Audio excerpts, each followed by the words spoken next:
ដើម្បីមើលឲ្យឃើញថា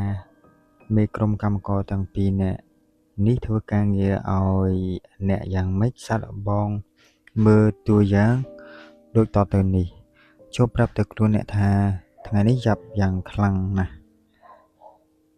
សញ្ញាណនេះនឹងហៅនាយចាញ់ចេញមកធ្វើការងារ ហើយគេនឹងផលិតសេចក្តីពិតប្រាកដផ្សេងៗដែលវិភាគឲ្យឃើញថា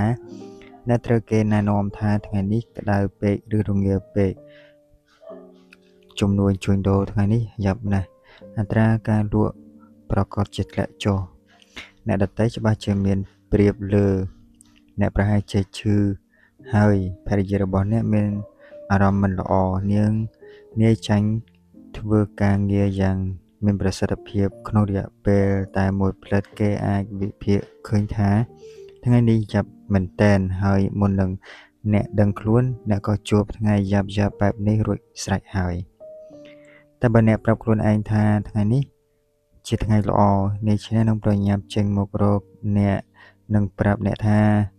ថ្ងៃនេះស្រស់ស្រាយណាស់ អាកាសធាតុក៏ភ្លឺស្រឡះល្អ ទោះបីជាភ្លៀងកំពុងតែធ្លាក់ ក៏នាយឈ្នះប្រាប់ថា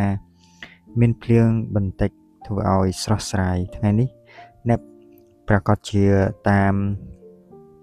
ប្រមូលយកការងារដែលនៅសេសសល់បានច្រើនតែម្ដង និងជាក់លាក់ថាថ្ងៃនេះសម្រាប់អ្នកនឹងក៏ក្លាយជាថ្ងៃល្អដោយមិនបាច់សង្ស័យទេ ក្នុងទំនងដូចគ្នាទៅនឹងរឿងខាងលើនេះ នាយចាញ់អាចនឹងបង្ហាញឲ្យអ្នកឃើញថាហេតុអ្វីបានជាអ្នកមិនសម្រេចជោគជ័យ ហើយអ្នកឈ្នះក៏នឹងបង្ហាញឲ្យអ្នកឃើញថាអ្នកធ្វើបាន នាយចាញ់នឹងធ្វើឲ្យអ្នកជឿថាអ្នកបរាជ័យ ចំណែកនាយឈ្នះនឹងបង្ហាញឲ្យអ្នកឃើញថាអ្នកនឹងជោគជ័យ អ្នកកាន់តែផ្ដល់ការងារដល់មេក្រុមកម្មករទាំងពីរច្រើនប៉ុណ្ណា គេក៏រឹងមាំច្រើនប៉ុណ្ណោះដែរ បើអ្នកផ្ដល់ការងារដល់អ្នកចាញ់ច្រើន គេនឹងកាន់កាប់ទីតាំងនៅក្នុងចិត្តរបស់អ្នកច្រើនឡើង រហូតដល់ទីបំផុត គេក៏រឹបអូសយករោងចក្រគំនិតទាំងអស់ និងគំនិតទាំងឡាយដែលផលិតចេញមកទៅជាគំនិតអវិជ្ជមាន ផ្លូវដ៏ល្អបំផុតគឺបណ្ដេញនាយចាញ់ចេញពីការងារទៅ អ្នកមិនត្រូវការគេទេ អ្នកមិនត្រូវការឲ្យគេប្រាប់ថាអ្នកធ្វើមិនបាន អ្នកមិនសមប្រកប អ្នកនឹងបរាជ័យឡាក់ នាយចាញ់នឹងមិនជួយឲ្យអ្នកដំណើរទៅតាមអ្វីដែលអ្នកត្រូវការឡើយ ហេតុដូច្នេះត្រូវតែធាក់គេចេញទៅ ចូលប្រើនាយឈ្នះឲ្យពេញទំហឹង គ្រប់ពេលនៅពេលមានគំនិតអ្វីកើតឡើងនៅក្នុងចិត្ត ហៅនាយឈ្នះឲ្យមកធ្វើការ គេនឹងបង្ហាញឲ្យឃើញថាអ្នកអាចធ្វើបាន កុំជឿអ្នកដែលចូលចិត្តមើលពិភពលោកក្នុងគំនិតអវិជ្ជមាន និងភ័យខ្លាចយុគសម័យបរមាណូ ត្រូវប្រាប់គេថាយុគសម័យដ៏ល្អបំផុតដែលកំពុងតែមានជីវិត ហើយប្រាប់គេអំពីឧស្សាហកម្មថ្មីៗ ការស្រាវជ្រាវរកឃើញខាងវិទ្យាសាស្ត្រថ្មីៗ និងការពង្រីកខ្លួនរបស់ទីផ្សារទាំងអស់នេះសំដៅទៅដល់ឱកាសដែលកើតឡើងនិងជាដំណឹងល្អ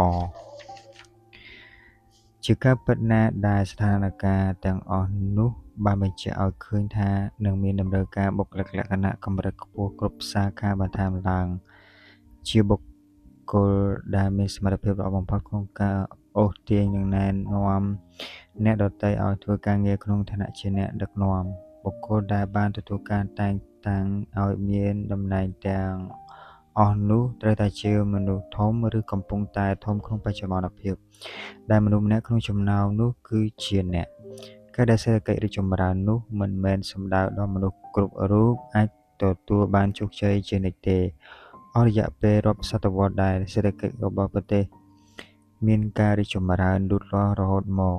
តែឃើញមានមនុស្សរាប់លាននាក់នៅតែប្រឹងត្រដរខំរកស៊ីយ៉ាងខ្លាំង មិនទាន់បានជោគជ័យសោះ មនុស្សម្នាភាគច្រើននៅតែលិចលង់ក្នុងកម្រិតជីវភាពធម្មតា ដែលជាការពិតនៅមានឱកាសកសាងខ្លួនជាដរាបក្នុងរយៈពេលពីរទសវត្សរ៍កន្លងមកនេះ ទោះបីជាអនាគតសេដ្ឋកិច្ចនៅតែរីកចម្រើនក៏ដោយ ក៏មនុស្សភាគច្រើននៅតែភ័យព្រួយខ្វាយខ្វល់នឹងដំណើរជីវិតទៅជារឿយៗមានអារម្មណ៍ថាខ្លួនឯងគ្មានសារៈសំខាន់គ្មានតម្លៃស្នាដៃរបស់គេផ្ដល់តបស្នងជាទឹកប្រាក់តិចតួចស្ដួចស្ដើងហើយស្ទើរតែមិនផ្ដល់អារម្មណ៍ដែលជាសេចក្តីសុខពីការធ្វើការងារឡើយអ្នកកែប្រែឱកាសសេដ្ឋកិច្ចឲ្យក្លាយជាផលចំណេញឲ្យខ្ញុំនិយាយបន្តិចថាខ្ញុំជឿយ៉ាងស្មោះស្ម័គ្រថាអ្នកក៏ជាមនុស្សម្នាក់ក្នុងចំណោមនោះដែរមិនដូច្នេះទេអ្នកប្រហែលជាមិនអានសៀវភៅនេះទេគឺជាមនុស្សឆ្លាតដែលរៀនសូត្រខំត្រេះរិះគិតដើម្បីឲ្យខ្លួនឯងបានជោគជ័យចូលដើរចូលមកទ្វារនៃភាពជោគជ័យបើកចំហរងចាំអ្នកហើយបង្ហាញពីភាពស្មោះត្រង់របស់ខ្លួនឯងបានក្នុងពេលដែលអ្នកជាមនុស្សម្នាក់ទៀតដែលចូលរួមក្រុមរបស់មនុស្សដែលបាននៅអ្វីជាតម្រូវការរបស់ជីវិតនេះគឺជំហានដំបូងដែលនាំឈ្មោះទៅរកភាពជោគជ័យជាដំណាក់កាលមូលដ្ឋានដែលអ្នកជៀសវាងមិនបានជឿលើខ្លួនឯងថាអ្នកធ្វើបានតើត្រូវសាងថាមពលនៃជំនឿយ៉ាងម៉េចកាលដែលអ្នកអាចបង្កើតនិងធ្វើឲ្យថាមពលនៃជំនឿរឹងមាំបានត្រូវមានគោលការណ៍3ប្រការដូចខាងក្រោម1គិតថាត្រូវតែជោគជ័យកុំគិតថាបរាជ័យទោះជារឿងការងារឬគ្រួសារត្រូវតែគិតថាអ្នកនឹងទទួលបានជោគជ័យនៅពេលដែលអ្នកជួបបញ្ហាស្មុគស្មាញចូលគិតថាយើងនឹងឈ្នះមិនមែនយើងចាញ់ទេពេលអ្នកប្រជែងជាមួយនឹងអ្នកដទៃត្រូវគិតថាយើងជាអ្នកពូកែបំផុតមិនមែនយើងបន្ទាប់គេទេនៅពេលឱកាសកើតមានត្រូវគិតថាយើងនឹងបានជោគជ័យចង់ឲ្យបង្ហាញគំនិតរបស់អ្នកគឺគំនិតដែលជឿថានឹងបានជោគជ័យឲ្យមកគ្រប់គ្រងចិត្តរបស់អ្នកឲ្យគិតផែនការនិងរកយុទ្ធសាស្ត្រដែលនាំឆ្ពោះទៅរកភាពជោគជ័យបើគិតថា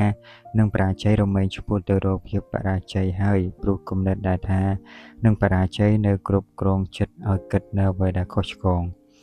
2ដាស់តឿនខ្លួនឯងជានិច្ចកាលថាអ្នកពូកែជាងអ្វីដែលអ្នកគិតទៅទៀតមនុស្សដែលបានជោគជ័យមិនមែនជាវីរបុរសទេភាពជោគជ័យមិនចាំបាច់អាស្រ័យលើខួរក្បាលដែលល្អបំផុតហើយក៏គ្មានអ្វីអស្ចារ្យទាក់ទិននឹងភាពជោគជ័យនេះដែរភាពជោគជ័យមិនមែនពឹងផ្អែកទៅលើជោគជតារៈទេអ្នក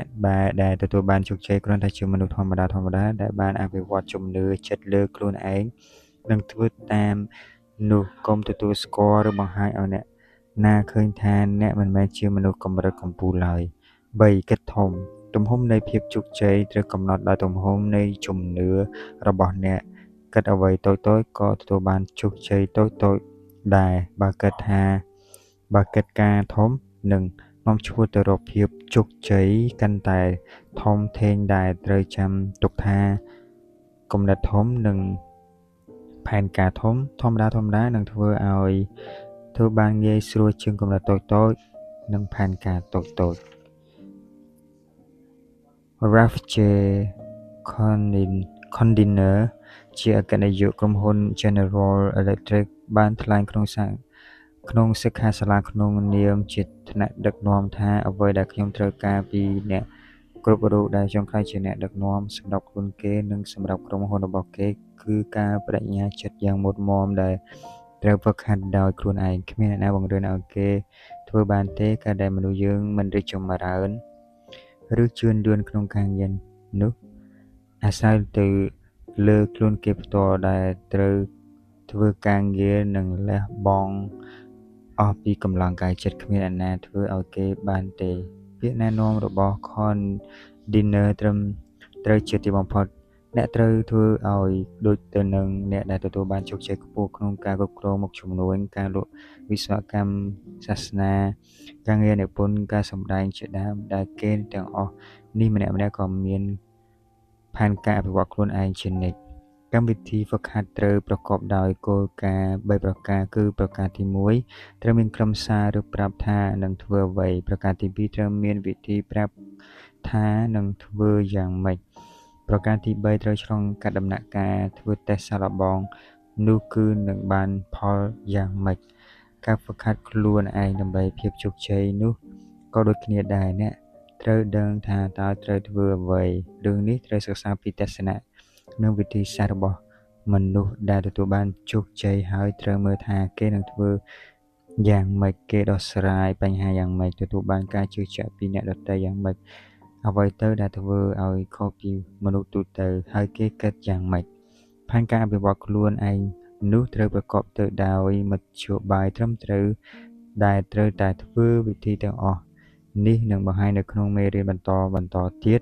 ហើយមធ្យោបាយផ្សេងៗទាំងអស់នេះធានាថាប្រើបានផលចូលសាកល្បងធ្វើទៅនឹងបានឃើញដល់ខ្លួនឯងរឿងសំខាន់បំផុតនៃការអប់រំគឺផលនៃការអប់រំនោះនឹងទៅជាយ៉ាងម៉េចការប្រតិបត្តិជាបន្តបន្ទាប់និងស្មោះត្រង់តាមផែនការហ្វឹកហាត់ខ្លួនឯងក្នុងសៀវភៅនេះនឹងធ្វើឲ្យអ្នកទទួលបានជោគជ័យក្នុងកម្រិតដែលអ្នកខ្លួនឯងនឹកមិនដឹងមិនដល់ថានឹងអាចទៅរួចនោះគឺផែនការហ្វឹកហាត់ខ្លួនឯងដើម្បីភាពជោគជ័យនឹងធ្វើឲ្យទទួលបានផលតបស្នងផ្សេងៗដូចជាគ្រួសារនិងផ្ដល់សេចក្តីគោរពអ្នកច្រើនឡើងអ្នកនឹងទទួលបានការពេញនិយមចូលចិត្តពីបណ្ដាមិត្តភ័ក្តិនិងមិត្តរួមការងារអ្នកមានអារម្មណ៍ថាខ្លួនឯងមានប្រយោជន៍ជាមនុស្សមានឋានៈមានចំណូលច្រើនឡើងនិងមានជីវភាពរស់នៅល្អឡើងអ្នកត្រូវតែចាត់ការចំពោះការហ្វឹកហាត់របស់អ្នកខ្លួនឯង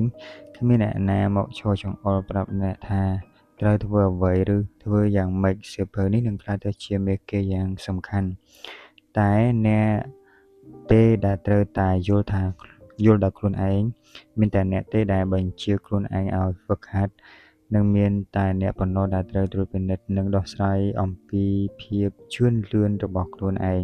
ពួកគឺអ្នកកំពុងតែហ្វឹកហាត់ខ្លួនឯងដើម្បីទទួលបានជោគជ័យច្រើនឡើងអ្នកមានបន្ទាប់ពីសោតពេញលក្ខណៈហើយដែលអាចធ្វើការនិងសិក្សាបានបន្ទាប់ពីពិសោធន៍នេះនៅជុំវិញខ្លួនឯងវាប្រកបទៅដោយមនុស្សបន្ទាប់ពិសោធន៍នេះមាន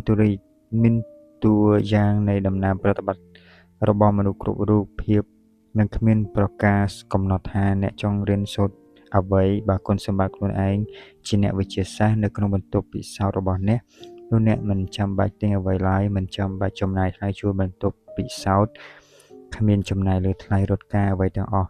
អ្នកនឹងប្រើប្រាស់បន្ទប់នេះច្រើនប៉ុណ្ណាក៏បានគឺគ្រប់យ៉ាងឥតគិតលុយទាំងអស់ក្នុងឋានៈជាអ្នកគ្រប់គ្រងបន្ទប់ពិសោធន៍របស់ខ្លួនឯងអ្នកប្រកាសជាត្រូវការធ្វើដោយអ្នកវិទ្យាសាស្ត្រគ្រប់រូបដែលបានធ្វើនោះគឺវិភាគនិងសាកល្បងមនុស្សភាគច្រើនតែងតែមិនយល់ពីការបង្ហាញចេញរបស់អ្នកដទៃទោះបីមានការប្រស័យគ្នាក្នុងសង្គមរហូតអស់មួយជីវិតហេតុផលដោយសារថាមនុស្សភាគច្រើនមិនបានអប់រំឲ្យទៅជាអ្នកវិភាគទេហើយគោលបំណងសំខាន់មួយប្រការទៀតរបស់សៀវភៅនេះគឺការជួយឲ្យអ្នកហ្វឹកហាត់ខ្លួនឯងឲ្យក្លាយជាមនុស្សប៉ិនសង្កេតប៉ិនវិភាគដើម្បីឲ្យអ្នករៀនសូត្របានស៊ីជម្រៅដល់ការបង្ហាញចេញរបស់មនុស្សអ្នកអាចសួរខ្លួនឯងក្នុងទំនងនេះថា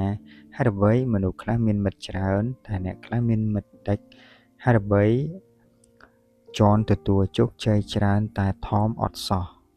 ហេតុអ្វីអ្នកខ្លះជឿលង់លើអ្វីដែលមនុស្សម្នាក់បាននិយាយយ៉ាងងាយស្រួលម្ល៉េះតែមិនព្រមស្ដាប់មនុស្សម្នាក់ទៀតដែលនិយាយដូចគ្នាក្រោយពីបានហ្វឹកហាត់សង្កេតនិងវិភាគហើយអ្នកនឹងបានរៀនសូត្រមេរៀនដែលមានតម្លៃមានពាក្យណែនាំពិសេសម្យ៉ាងដែលជួយឲ្យអ្នកក្លាយជាអ្នកវិភាគដ៏ពូកែគឺជ្រើសរើសសិក្សាពីបុគ្គលដែលទទួលបានជោគជ័យបំផុតដែលអ្នកស្គាល់ចំនួន2នាក់ហើយប្រៀបធៀបមើលថាមនុស្ស2នាក់នេះមានបានប្រតិបត្តិខ្លួនប្រហាក់ប្រហែលទៅនឹងចំណុចប្រតិបត្តិនៅក្នុងសៀវភៅនេះយ៉ាងម៉េចដែរជួយសង្កេតផងថានៅពេលសិក្សាពីបុគ្គលដ៏កំពូលទាំង2នាក់នោះហើយនឹងជួយឲ្យអ្នកទម្លុះទម្លាយការពិតដែលបាននិយាយទុកក្នុងសៀវភៅនេះដល់កម្រិតណាក្នុងគ្រាម្ដងដែលអ្នកតាក់ទងជាមួយនឹងអ្នកដទៃអ្នកត្រូវសង្កេតថាគោលការណ៍អភិវឌ្ឍខ្លួនឯងឆ្ពោះទៅរកភាពជោគជ័យក្នុងការងារបានយ៉ាងម៉េចគោលបំណងគឺអ្នកត្រូវបង្កើតនិស្ស័យទាំងអស់នេះបើអ្នកកាន់តែប្រឹងហ្វឹកហាត់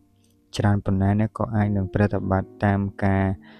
មបានច្រើនប៉ុណ្ណោះដែរភាគច្រើនអ្នកនឹងឃើញថាបើអ្នកមានមិត្តដែលចូលចិត្តធ្វើចំការមិត្ត ទាំងនោះរមែងនិយាយជាមួយនឹងអ្នកថាខ្ញុំចូលចិត្តមើលដើមឈើដែលដុះឡើងហើយវាទទួលបន្លឺថ្ងៃនិងភ្លៀងដែលធ្លាក់ចុះមកមើលទៅថាវាលូតខ្ពស់ឡើងបានប៉ុន្មានហើយតាំងពីអ្នកបានឃើញការពីសប្តាហ៍មុនជាការពិតណាស់ថាការដែលបានឃើញអ្វីៗកើតឡើងពីកិច្ចសហការរវាងមនុស្សនិងធម្មជាតិជារឿងគួរឲ្យរំភើបបំផុតតែវាមិនដល់1 លើ 10នៃសម្បរោះស្រស់ស្អាតពីការសម្លឹងមើលខ្លួនឯងតបចំពោះហ្វឹកហាត់គ្រប់គ្រងគំនិតរបស់អ្នកជារឿងដែលគួរឲ្យរីករាយដែលមានភាពជឿជាក់បន្ថែមឡើងនៅក្នុងខ្លួនអ្នកមានប្រសិទ្ធភាពនិងភាពជោគជ័យពីមួយថ្ងៃទៅមួយថ្ងៃពីមួយខែទៅមួយខែគ្មានអ្វីមួយឬគ្មានអ្វីទាំងអស់ក្នុងជីវិតនេះដែលនឹងផ្ដល់សេចក្តីពេញចិត្តច្រើនជាងការដែលបានដឹងថាអ្នកកំពុងតែនៅលើវិថីនៃភាពជោគជ័យទេគ្មានអ្វីដែលប្រសើរជាងការដែលអ្នកបានជ្រើសប្រើបានអ្នកគ្មានអ្វីដែលប្រសើរជាងការដែលអ្នកបានប្រើសមត្ថភាពយ៉ាងពេញទំហឹងនិងទទួលបានផលតបស្នងខ្ពស់ពីលទ្ធផលការងាររបស់ខ្លួនឯងមុននឹងបញ្ចប់មេរៀននេះខ្ញុំមានគំនិត3ប្រការដែលជួយឲ្យអ្នកបានប្រយោជន៍ពេញពីសៀវភៅនេះ1អានសៀវភៅនេះឲ្យឆាប់ចប់តាមដែលអាចធ្វើទៅបានតែកុំអានលឿនពេកស្រូបយកគំនិតនិងគោលការណ៍មួយប្រការដែលអ្នកឃើញថាប្រើបានសម្រាប់ខ្លួនឯង2ជាបន្តត្រូវប្រើពេលតែមួយសប្តាហ៍ចំពោះការសិក្សាយ៉ាងប្រាកដប្រជាក្នុងមេរៀននីមួយៗបើឲ្យកាន់តែល្អទៅទៀតនោះគួរតែសរសេរសរុបគោលការណ៍ក្នុងមេរៀននីមួយៗនៅលើក្រដាសកាតសន្លឹកតូចៗជារៀងរាល់ព្រឹកគ្រប់សប្តាហ៍ដោយប្រាប់ទៅខ្លួនឯងថាថ្ងៃនេះខ្ញុំនឹងអនុវត្តតាមគោលការណ៍ទាំងអស់នេះហើយក៏ហាត់សមប្រើវាដោយយកក្រដាសកាតតូចៗទាំងអស់នោះជាប់ទៅនៅតាមខ្លួនផងក្នុងមួយថ្ងៃអានក្រដាសកាតទាំងអស់នោះឲ្យបានច្រើនដងរាល់ពេលល្ងាចត្រូវរំលឹកឡើងថាវិញថាអ្នកធ្វើបានល្អដល់កម្រិតណាក្នុងការប្រើច្បាប់នេះហើយសរុបមេរៀនដើម្បីធ្វើឲ្យបានល្អក្នុងថ្ងៃស្អែក3បន្ទាប់ពីអ្នកបានប្រើពេលវេលាមួយសប្តាហ៍ទៅលើមេរៀននីមួយៗហើយអានសៀវភៅនេះជាសៀវភៅយ៉ាងតិច1ខែក្នុងរយៈពេល1ឆ្នាំរាល់លើកដែលអ្នកអានចូលផ្ដល់ពិន្ទុលើលទ្ធផលធ្វើការងាររបស់អ្នកដោយខ្លួនឯងនឹងព្យាយាមកែលម្អឲ្យបានប្រសើរឡើងជារឿយៗសូមសន្យាថានឹងហ្វឹកហាត់ខ្លួនឯងតាមតារាងពេលដែលបានកំណត់ទុកយ៉ាងពិតប្រាកដមនុស្សភាគច្រើននឹងមានអារម្មណ៍មិនល្អបើខ្វះអាហារត្រឹមតែមួយពេលឬអត់បានដេកត្រឹមតែមួយយប់ដូចគ្នានេះការហ្វឹកហាត់ខួរក្បាលដើម្បីភាពជោគជ័យនោះសូមកុំឲ្យខ្វះពេលដូច្នេះហើយគួរតែកំណត់ពេលវេលាឲ្យបានច្បាស់លាស់ក្នុងមួយថ្ងៃដើម្បីការងារនេះ